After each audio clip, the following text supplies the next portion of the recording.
Listening in on that is political analyst Professor Sipho Seepe. Thank you very much for your time this afternoon. As you saw events take place yesterday, what was your immediate thought?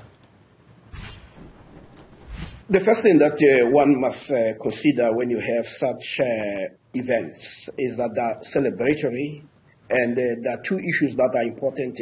One is optics, and the second one is a message. In terms of the optics, the EFF has actually done well to give its followers and other onlookers a sense of confidence that it's a party that is not about to die. The last time that the stadium like the FNB was filled was during the heydays of the ANC when it was under Jacob Zuma. In the last few years, we've seen the ANC unable to even fill small stadiums. But what this shows is a party that says we are here to exist. So that was the first message that was coming, a show of force where the EFF has been able to marshal what it calls its ground forces. So that speaks to the organizational capability. But of course, we've seen that the fact that you have this show of force in the stadia does not mean that will translate into the votes, because everybody can come. But the real test of performance is whether your supporters will be there on the day in which they have to approach the ballot box.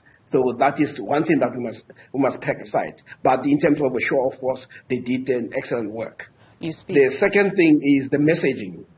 The Malema used the opportunity to remind people that the party represents the most marginalized.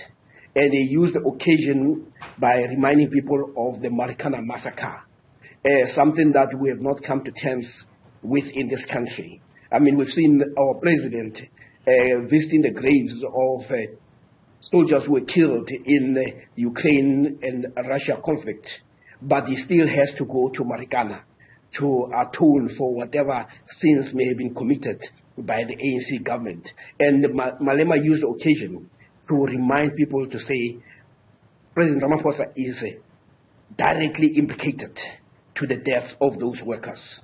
So that is the first thing that he did. The second issue that he raised, but tangentially, is to indicate that at the moment, President Ramaphosa can continue to be unaccountable because he controls certain levers of the state. That you could have the Parliamenta, where the former Chief Justice Chief Justice and a former judge and the senior counsel have pointed out that there is a case for Ramaphosa to answer. But we have not seen the law enforcement agencies being very eager to bring him to book or to make him to account. Instead, Parliament has allowed him to get away with it, and we also saw that President Ramaphosa is also hidden behind the notion of due process, understanding full well that those people who are supposed to hold him to account through that due process are some of the people that he has appointed. And when you have appointed people... Please allow me to just join you there. You spoke of optics just for the purpose of time, and then you spoke of the message. The EFF also says you do not have to be necessarily empowered to materially change the lives of the people. And so what has been your assessment when you speak of the downtrodden of South Africa and that having been a festival of the poor? What has been your assessment when it comes to the government in waiting, making a material change in the lives of the poor? Well, one of the things that you do need to do as people who want a party that wants to be in government is to give people a sense of hope that certain things are possible. We know that it was through the agitation of Malema, but at that time he was still within the ANC Youth League, that they pushed for the idea of making sure that higher education is accessible. Malema was able to bring that in to say through our agitation we have been able to score these victories. But also the whole notion of that people can be called to account. If you look at how the EFF has tried to use almost all sides of engagement, the courts, parliament, and mass mobilization in the streets, you see a party that says we are ready to push for your interest. It may not, when you are in the opposition, you may not be able to implement that, but you can push a government of the day to address some of those issues. At the moment, you can't hold them. If they say we're going to give people free food, they are not in a position to do so. But the ANC can actually do that because it's a government in power at the moment. The EFF is still a party that is in opposition. And the only thing that Levite has is to ensure that Parliament is a place where the executive can be held into account, but also to give people a sense of hope through mass mobilization and through some of the victories that they score in the court of law. A lack of succession planning can oftentimes threaten an organization. Without Julius Malema at the helm, is there an EFF?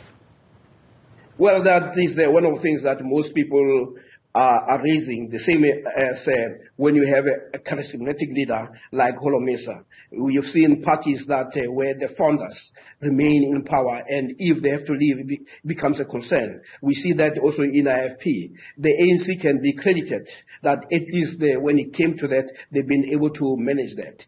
At the moment, there are people who question whether without Malema, the EFF can remain as violent, as vibrant, and as militant as it is. Because what Malema has, to which others do not have, is that he has been a person who has been involved in the struggles even at a young age, and he understands tactics and strategies of mobilization. So, and he's also a charismatic speaker. So the question that you're raising is an issue that the EFF must actually address for itself.